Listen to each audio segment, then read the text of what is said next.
Sigaw. Unti-unting namumulat ang ilang libong mga diwa sa kabulaanang paulit-ulit na gumagalugad. Wala silang dalang mga punyal, mga bala ng kanyon o baril.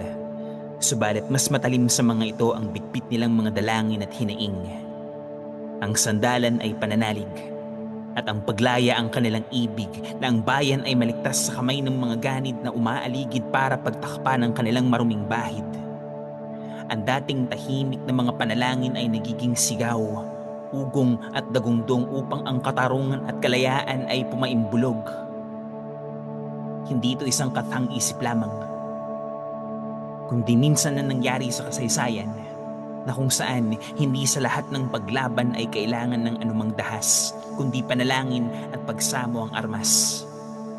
Pag-ibig ang magtutulak para lumikha ng isang panibagong landas, sapagkat ang nagmamahal ay handang ipaglaban ang nararapat, na maging tulay ng paghilom sa bawat sugat at pilat.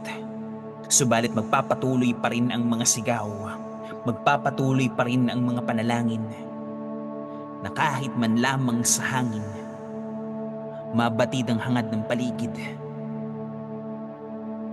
na kanya nawang loobin, na hilumin ang bayan sa kanyang pag-ibig.